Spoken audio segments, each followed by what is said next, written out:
남편 없이 아들을 홀로 키워낸 시장 상인 그 여자의 인생은 늘 전쟁이었습니다.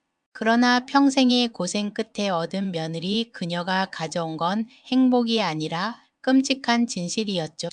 냉장고 속 버려진 반찬 하나, 그리고 며느리의 휴대폰 속 메시지 한 줄. 그 안에 숨겨진 진짜 이야기가 당신의 마음을 송두리째 흔들 겁니다. 우리가 사랑이라 믿어온 그 마음이 때론 누군가를 갇히게 하는 감옥일지도 모릅니다. 안녕하세요. 사연은 계속된다입니다. 사연을 시작하겠습니다. 내 이름은 정순자. 올해 64, 강릉중앙시장 한복판에서 건어물 가게를 30년째 하고 있다. 겨울의 새벽 공기는 언제나 살을 애듯 차다. 하지만 나는 늘 새벽 4시에 눈을 뜬다. 그건 습관이 아니라 생존의 의식이었고, 일이라기보다 전쟁의 시작이었다.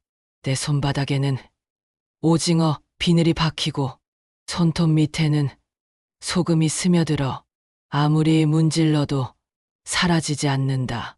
사람들은 그 손을 보고 고생 많으셨네요라고 말하지만 나는 그 손이 나의 방패라 생각했다. 남편이 일찍 세상을 떠난 뒤 나를 지켜준 건 이 손 하나뿐이었다. 그리고 그 손으로 나는 세상 가장 소중한 존재, 내 아들 박도윤을 키워냈다. 도윤이는 33, 서울에서 자동차 부품 회사의 설계 엔지니어로 일한다. 대학 때부터 공부만 하던 녀석이었기에 나는 늘 공부는 밥을 먹여주지 못한다고 타박했지만 속으로는 누구보다 자랑스러웠다.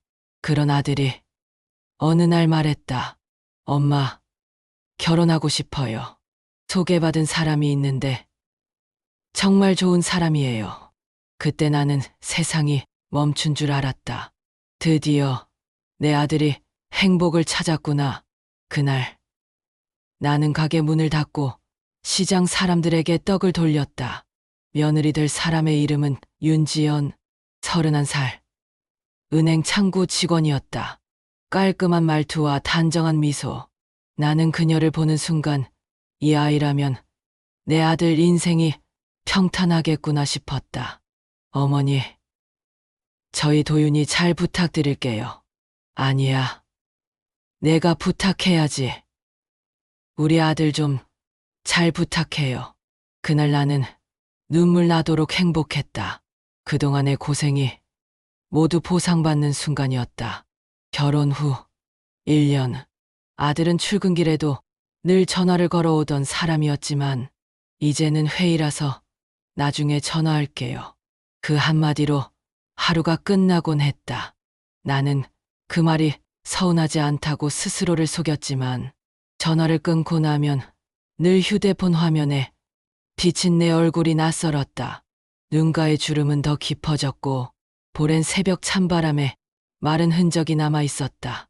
아들은 바빴고 며느리는 더 바빴다. 그들의 삶 속에서 나는 필요하지 않은 여백이 되어가고 있었다.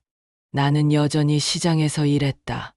하루 종일 비린내와 싸우며 손에 밴 생선 냄새를 지우려고 아무리 비누를 문질러도 그 냄새는 손등에, 내 삶에, 그리고 마음 깊숙이 남아 있었다.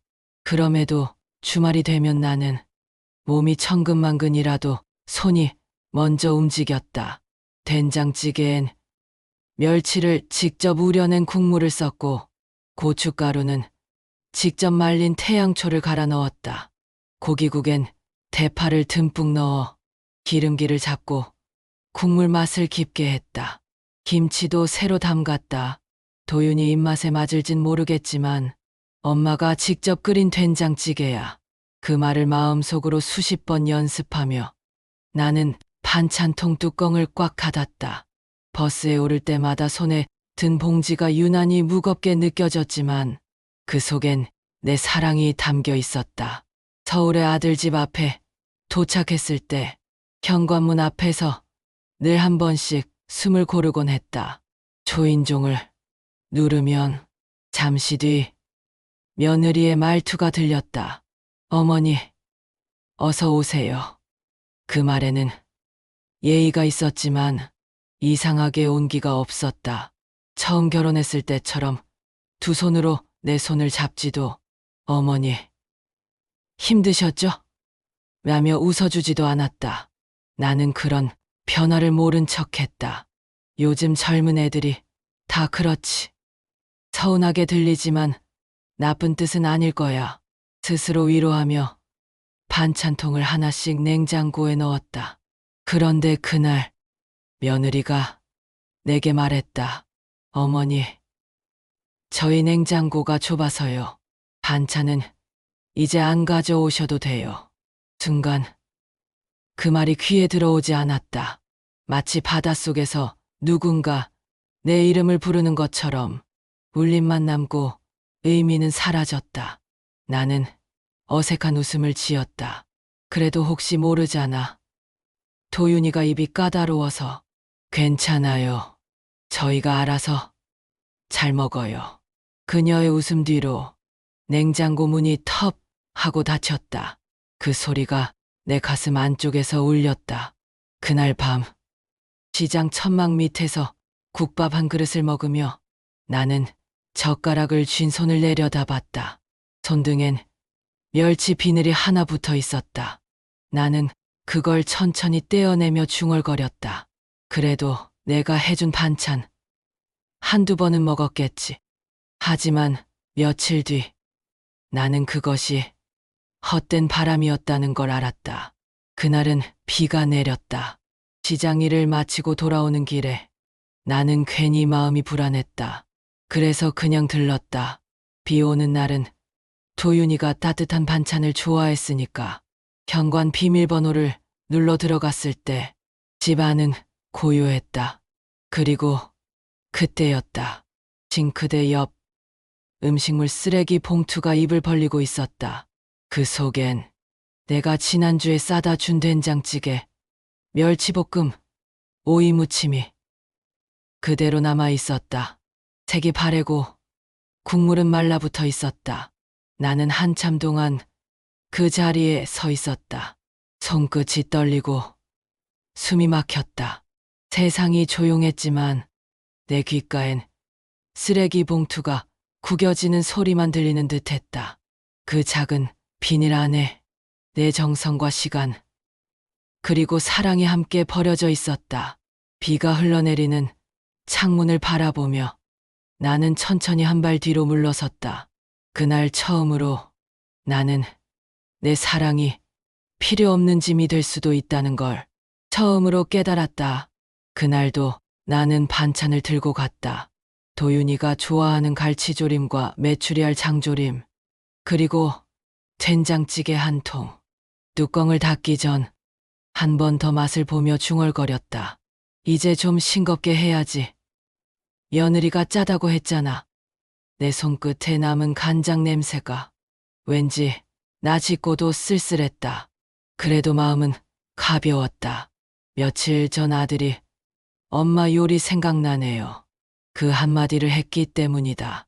나는 그 말을 믿었다. 아들이 나를 그리워하고 있다고. 그 믿음 하나로 피곤한 몸을 이끌고 서울행 고속버스에 몸을 실었다. 비가 조금씩 내렸다. 창문에 부딪히는 빗방울 소리가 왠지 낯설게 들렸다. 시장에서는 늘 소음에 둘러싸여 살아서 조용함이란 게 어쩐지 불안했다. 서울에 도착해 아들 집이 있는 아파트 단지로 들어섰을 때 문득 이상한 느낌이 들었다. 예전에는 현관 앞에서 며느리의 슬리퍼가 가지런히 놓여 있었는데 그날은 없었다. 현관 앞 매트엔 흙먼지가 그대로 묻어 있었고 문 손잡이엔 낯선 향수 냄새가 희미하게 남아 있었다. 익숙한 비밀번호를 눌렀다. 삐빅, 비밀번호가 일치하지 않습니다. 나는 고개를 갸웃했다.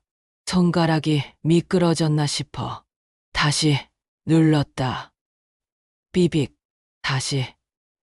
일치하지 않는다는 냉정한 기계음이 들려왔다. 손끝이 떨렸다. 몇 번을 더 눌렀지만 결과는 같았다. 문은 열리지 않았다. 잠깐 멈춰 서서 귀를 기울였지만 안에서는 아무런 인기척도 들리지 않았다. 그제야 뒷목이 서늘해졌다. 전화를 걸었다. 한참을 울리던 벨소리 끝에 도윤의 목소리가 들렸다. 엄마, 무슨 일이에요? 문이 안 열려. 비밀번호가 틀리다고 나와. 아, 그게요. 비밀번호 바꿨어요. 미리 말 못해서 죄송해요. 그 말이 귀에 닿기도 전에 뒤쪽에서 며느리의 목소리가 들렸다. 피곤하고 짜증 섞인 음성. 여보, 빨리 끊어. 나 피곤해. 그 한마디가 통화기기 너머로 내 심장을 찔렀다. 나는 아무 말도 하지 못한 채 휴대폰을 천천히 내려다봤다. 통화는 이미 끊겨 있었다. 문 앞에서 한참을 서 있었다. 비는 점점 굵어지고 들고 있던 반찬 봉지는 젖어 손에 붙었다. 플라스틱 통 안에 된장찌개가 따뜻한 온기를 잃어가고 있었다. 얼마나 그렇게 서 있었을까? 현관 앞 CCTV 불빛이 반짝였다. 그 순간 마치 내가 감시받는 사람처럼 느껴졌다. 이제 나는 이 집의 손님이구나. 그 생각이 스쳤다. 아니, 손님조차 아니었다. 아예 접근이 차단된 외부인. 나는 봉지를 문 옆에 내려놓고 조용히 돌아섰다. 엘리베이터 버튼을 누르는데 손끝이 시렸다. 왠지 눈물이 날 것 같았다. 며칠 뒤였다. 가게 문을 닫고 돌아온 늦은 밤, 내 휴대폰에 문자가 하나 도착했다. 며느리 이지연, 어머니. 앞으로는 방문 전에 꼭 연락 주세요. 저희도 사생활이 있어요. 그 문자를 읽는 순간 눈앞이 흐려졌다. 사생활, 두 글자. 그게 그렇게 큰 벽이 될 줄 몰랐다. 사생활이라. 나는 그 단어를 중얼거렸다. 아들이 태어나던 날, 온몸이 찢어지는 고통 속에서도 그 아이의 울음소리를 들으며 세상 모든 걸 내려놓았던 나였다. 그 아이가 숨 쉬는 게 내 삶의 이유였는데 이제는 그 숨결이 닿는 공간에 들어갈 자격조차 없었다. 그날 밤 나는 시장 천막 안에서 홀로 반찬통을 열었다. 그 안엔 식어버린 갈치조림이 조용히 누워 있었다. 조림 위에 맺힌 간장 기름이 가로등 불빛을 받아 반짝였다. 마치 눈물처럼. 숟가락을 들어 한 입 넣었다. 짰다. 너무 짰다.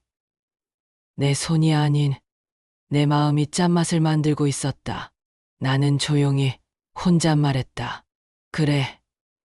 이제부터 연락하고 갈게. 그래야 불편하지 않겠지. 그 말은 마치 스스로를 설득하는 주문 같았다. 하지만 그 주문을 반복할수록 가슴 안쪽이 텅 비어갔다. 창밖에서 바람이 스쳤다.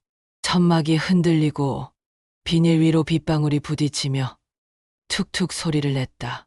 그 소리가 마치 닫히는 현관문 소리처럼 들렸다. 그날 이후 나는 알았다. 문은 단순히 쇠붙이와 비밀번호로 이루어진 게 아니었다. 그건 마음의 문이었다. 그 문이 닫히면 아무리 애를 써도 다시는 들어갈 수 없다. 내가 낳고 품에 안고 세상의 바람을 막아주었던 아들의 집, 그곳에서 나는 이제 손님조차 아닌 사람이 되어 있었다. 그날 밤은 유난히 조용했다. 시장 천막을 걷어내고 불을 끄자 사방에서 파도 대신 바람 소리만 들려왔다. 골목 끝에서 들려오는 트럭의 기어 소리조차 멀게 느껴졌다. 나는 가게 구석에 놓인 오래된 의자에 앉아 멍하니 손바닥을 바라봤다. 굳은 살이 터져 피가 맺힌 자리를 바라보다가 문득 생각이 났다. 도윤이는 어릴 적 내가 다친 손을 보며 엄마 손 아프지? 내가 불어줄게. 그렇게 조그만 입으로 후후 불어주던 아이였다. 그 작은 입김 하나에도 세상의 모든 상처가 아물던 시절이 있었다. 그런데 이제는 그 아들이 나를 귀찮은 사람으로 생각하고 있다니 가슴 한쪽이 서서히 뜨거워졌다. 나는 결국 전화를 걸었다. 손가락이 떨렸다. 벨이 몇 번 울리더니 피곤이 잔뜩 묻은 아들의 목소리가 들렸다. 엄마, 무슨 일이에요?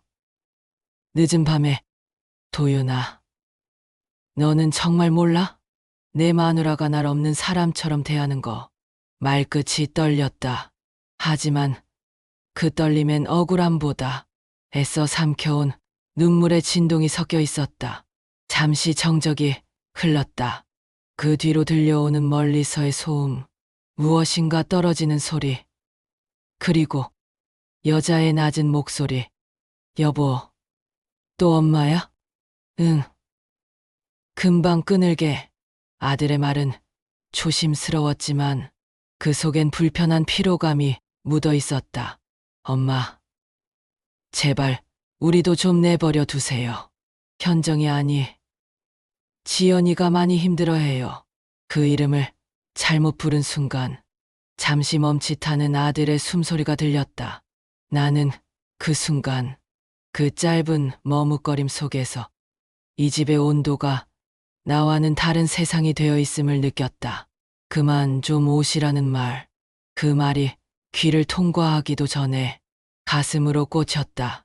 심장이 쿵하고 내려앉았다. 그래, 알겠다. 목소리는 내 의지와 상관없이 낮아졌다. 차갑게 굳은 내 목소리가 내 귀에도 낯설게 들렸다. 이제 다시는 너희 앞에 나타나지 않을게. 그 말을 하고 나서 정적이 흘렀다. 전화기 너머에서 아들의 숨소리가 섞인 한숨이 들렸다. 그 한숨이 내 가슴을 찢었다. 엄마, 그게 그런 뜻이 아니에요. 현정이도 요즘 예민해서. 됐다. 그 한마디로 대화를 끊었다. 통화 종료음이 뚝 하고 울리자 가게 천막 안 공기가 한순간에 무겁게 가라앉았다. 나는 의자에 그대로 주저앉았다. 손에 쥔 휴대폰이 미묘하게 진동했다. 아들이 다시 전화를 건 걸까 싶어 화면을 봤지만 그건 은행 광고 문자였다. 그 순간 휴대폰 화면에 비친 내 얼굴이 너무 낯설었다. 눈가의 잔주름 사이로 새벽의 형광등 불빛이 스며들었다. 그 불빛이 내 눈가에 눈물을 반사시켰다. 그래, 이제 그만해야지. 그렇게 중얼거렸지만 가슴은 점점 더 시려왔다.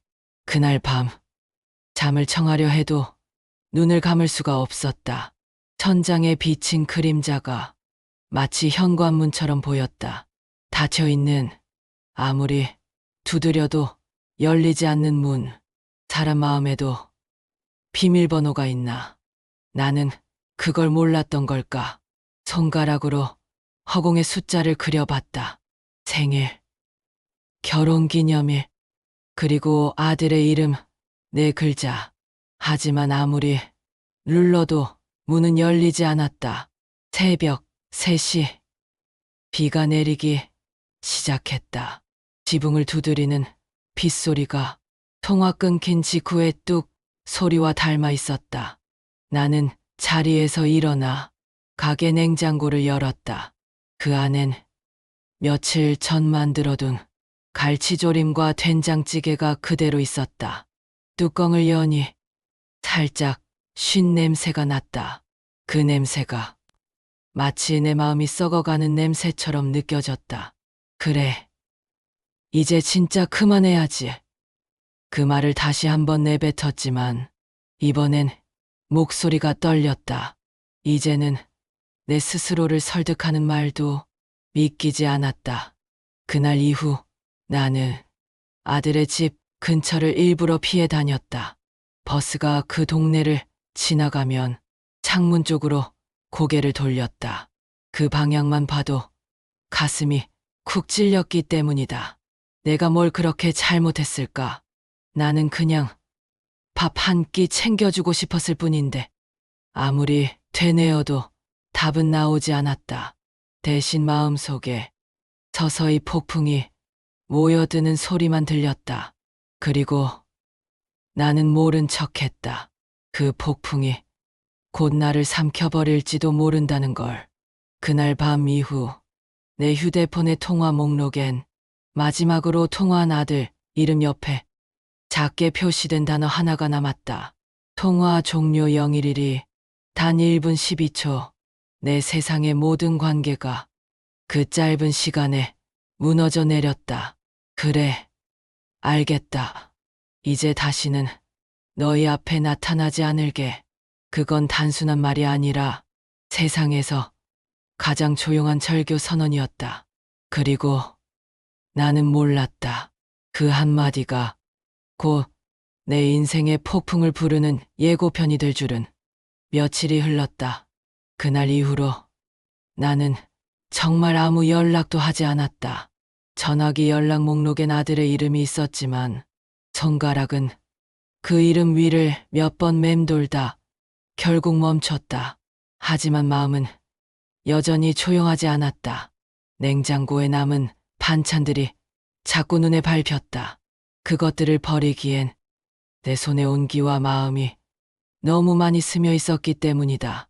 결국 나는 이제 마지막으로 한 번만 정리하고 끝내자. 그런 마음으로 버스에 몸을 실었다. 서울 하늘은 흐렸다. 아들 집 앞에 서니 현관문 위에 카메라가 나를 향해 무표정한 눈을 번뜩였다. 비밀번호는 여전히 바뀌어 있었다. 나는 아들에게 전화를 걸었다. 엄마인데 잠깐만 들어가서 짐 좀 챙기고 갈게. 아가 그래요. 현정이 오늘 일 있어서 늦어요. 조심히 다녀오세요. 그 말이 이상하게 들렸다. 현정이 오늘 일 있어서 늦어요. 그녀가 나를 피하는 게 아닌가 하는 생각이 스쳤다. 하지만 곧 고개를 저었다. 아니야. 내가 예민한 거겠지. 집 안에 들어서자 익숙한 냄새가 아닌 낯선 향기가 코를 찔렀다. 달콤한 향수 냄새였다. 그 향은 내게 불안함으로 다가왔다. 부엌엔 내가 몇 달 전 사다 준 조리기구들이 그대로였다. 사용한 흔적이 없었다. 냉장고 문을 열자 내가 싸준 반찬통 몇 개가 그대로 남아 있었다. 뚜껑 안쪽엔 하얗게 굳은 찌개 자국이 보였다. 아무도 먹지 않은 음식들. 나는 그걸 하나씩 꺼내며 이제 정말 다 버려야겠다고 생각했다. 그때였다. 싱크대 옆에 놓인 가방 속에서 무언가가 툭 하고 떨어졌다. 검은색 휴대폰이었다. 낯설었다. 며느리의 것이었다. 손끝이 순간 멈췄다. 열지 말아야 했다. 그건 예의가 아니었다. 나는 한참 동안 그 앞에서 망설였다. 하지만 이상하게도 그날따라 내 손은 말을 듣지 않았다. 손끝이 스스로 화면을 쓸었다. 비밀번호가 없었다. 화면이 켜졌다. 잠시 아무 일도 일어나지 않았다. 그저 평범한 대기화면. 하지만 그 안엔 내 인생을 무너뜨릴 진실의 문이 숨어 있었다. 메시지 앱을 눌렀다. 자기야. 그 대화방의 제목은 내 눈을 얼어붙게 만들었다. 그리고 그 안에 보기 싫은 문장들이 거침없이 이어져 있었다. 자기야. 호구 월급날 됐지? 돈 좀 보내줘. 나 급하단 말이야. 그 늙은 여우 시어머니 오늘 또 온대. 진짜 짜증 나 죽겠어. 생선 냄새 때문에 머리 아파 죽겠다고. 오늘은 또 반찬 잔뜩 싸왔더라. 나 그거 냄새 때문에 토할 뻔함 크크크. 자기야. 나 이 판만 이기면 우리 새 인생 시작할 수 있어. 조금만 기다려. 호구 돈 곧 들어와. 손끝이 덜덜 떨렸다. 문장이 흐릿하게 번졌다. 눈물이 핸드폰 화면 위로 떨어졌기 때문이다. 우리 자기 연기 너무 잘해. 아직도 그 멍청한 놈은 모르는 거지? 당연하지. 나 완전 착한 며느리잖아. 자기야, 사랑해. 내 진짜 사랑은 자기뿐이야. 그 순간 숨이 막혔다. 가슴이 조여왔다. 손에서 휴대폰이 미끄러져 바닥에 떨어졌다. 쩍 하는 소리와 함께 그 화면 속 불빛이 일그러졌다. 나는 그 자리에 주저앉았다. 머릿속에서 수천 개의 생각이 동시에 터졌다. 설마 거짓말이지? 이건 오해일 거야. 하지만 문자 하나하나가 차가운 증거처럼 나를 짓눌렀다. 호구, 늙은 여우. 그 단어들이 머릿속을 계속 맴돌았다. 그녀가 나를 그렇게 불렀다니. 그리고 내 아들을 그렇게 조롱했다니. 나는 휴대폰을 다시 집어들었다. 스크롤을 내리자 사진 몇 장이 더 있었다. 호텔 라운지에서 찍은 사진. 남자의 팔에 기댄 며느리의 얼굴. 그 얼굴에 웃음이 가득했다. 그 옆에 앉은 남자. 나 찍었다. 아들 회사에서 본 적 있는 남자였다. 술에 취해 도윤이 옆에서 시끄럽게 웃던 그 팀장. 그 남자였다. 순간 온몸에 피가 거꾸로 솟는 듯했다. 눈앞이 하얘지고 심장이 미친 듯 뛰었다. 의자에 기대지 않으면 그 자리에 쓰러질 것 같았다. 숨이 가빠졌다. 목이 막혔다. 그리고 그때 처음으로 내 세상이 무너지는 소리를 들었다. 그건 큰 폭발음이 아니었다. 조용한 파열음이었다. 마치 얼음이 금이 가듯 내 안에 무언가가 서서히, 그러나 확실히 깨져나가는 소리. 나는 휴대폰을 쥔 채 한참을 울었다. 울음이라기보다 몸에서 새어나오는 신음이었다. 소리 없는 비명처럼. 그때 창문 밖으로 늦은 오후의 햇살이 기울었다. 그 빛이 바닥에 떨어진 반찬통 뚜껑 위로 비쳤다. 그 안엔 내가 싸온 조림이 먹지도 않은 채 말라붙어 있었다. 그 냄새가 이제는 비린내가 아닌 배신의 냄새처럼 느껴졌다. 나는 무겁게 일어섰다. 손에 든 휴대폰을 바라보았다. 그 안에는 단 하나의 진실만이 있었다. 내 아들은 속고 있었다. 그리고 나는 그 모든 걸 모르고 그녀의 밥상 앞에서 웃으며 말했었다. 지연아, 우리 도윤이 잘 부탁한다. 그 말이 머릿속을 맴돌았다. 얼마나 어리석고 얼마나 잔인한 말이었는지. 그날 나는 집으로 돌아가지 못했다. 지하철역 의자에 앉아 밤이 다 가도록 울었다. 주변 사람들은 다들 무심하게 스쳐갔지만 세상은 그날 나에게 완전히 등을 돌린 것 같았다. 휴대폰 속 화면이 꺼졌다 켜질 때마다 그 메시지들이 다시 눈앞에 나타났다. 그리고 그때마다 나는 마음속으로 중얼거렸다. 아가, 넌 왜 그랬니? 도윤이가, 그 착한 아이가 내가 세상의 전부라 믿었는데 그날 밤 나는 알았다. 내가 세상과 싸워온 수십 년의 이유, 내 손으로 키운 자식의 삶이 누군가의 거짓과 탐욕 아래에서 조용히 부서지고 있었다는 걸. 그리고 그 진실은 바람처럼 내 가슴을 통과하며 모든 것을 잿빛으로 만들어 버렸다. 나는 세상이 무너지는 소리를 들었다. 그건 소리도 폭풍도 아니었다. 그건 사랑이 깨지는 소리였다. 밤 12시가 조금 넘은 시각이었다. 시계 초침이 천천히 움직일 때마다 거실 공기가 한층 무거워졌다. 나는 불도 켜지 않은 채 소파에 앉아 있었다. 탁자 위엔 며느리의 휴대폰이 놓여 있었다. 그 화면 속 문장들이 여전히 눈에 아른거렸다. 포구, 늙은 여우, 돈. 그 단어들이 마치 내 귓가에서 속삭이는 듯했다. 귀를 막아도 머릿속에 울려 퍼졌다. 현관문이 삐익 하고 열리는 소리가 들렸다. 아들의 발소리가 복도 끝에서 다가왔다. 문틈 사이로 새어들어온 불빛에 그의 얼굴이 비쳤다. 피곤이 가득했고 술 냄새가 희미하게 섞여 있었다. 엄마? 아직 안 주무셨어요? 그 목소리에 나는 고개를 들었다. 하지만 눈빛은 차가웠다. 손끝이 떨렸지만 나는 조용히 휴대폰을 그의 앞에 내밀었다. 이게 다 뭐니?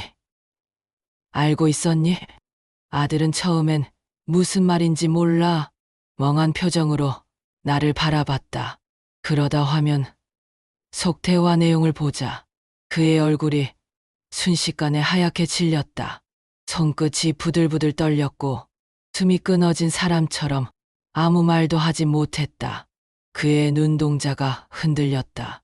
한참 동안 침묵이 흘렀다. 방 안의 공기가 뻣뻣하게 얼어붙었다. 그때였다. 현관문이 다시 열리며 나직은 구두 소리가 들려왔다.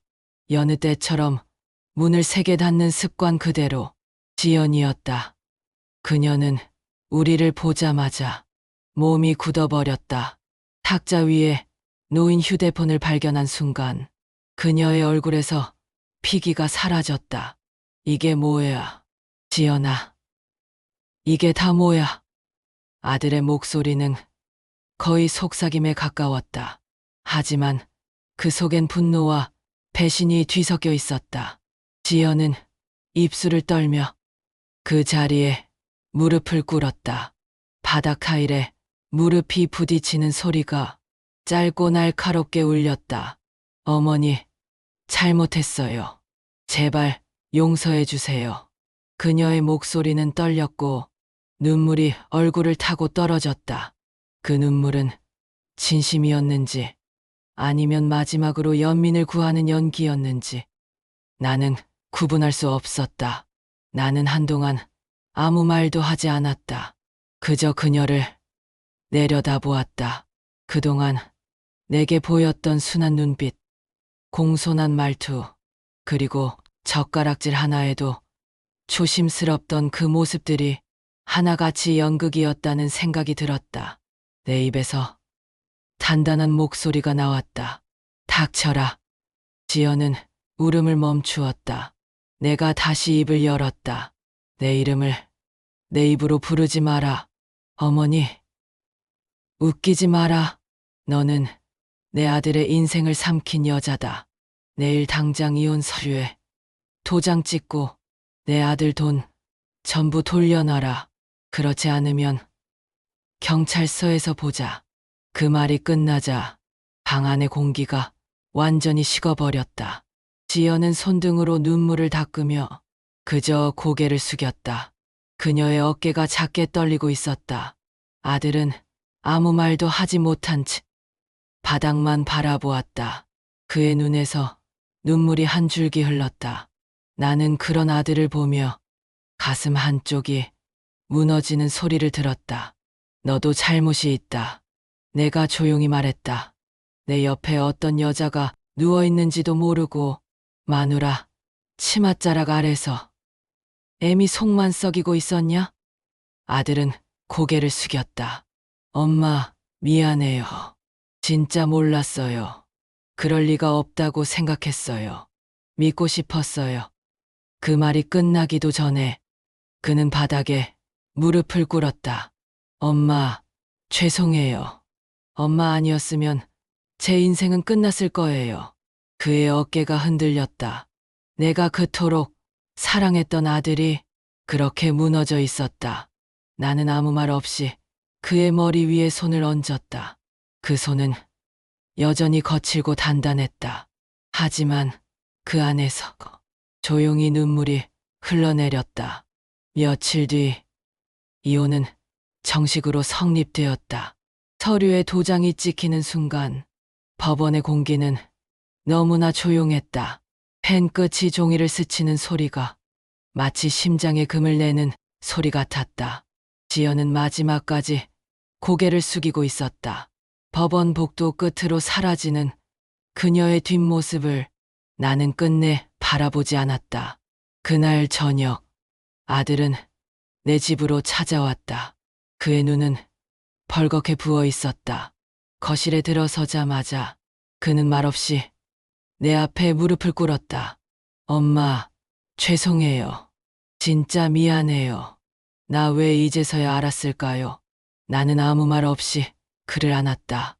한참 동안 아무 말도 하지 않았다. 시간이 멈춘 듯 했다. 그 순간 나는 깨달았다. 내가 아들을 지켜온 게 아니라 그를 가둬왔다는 걸.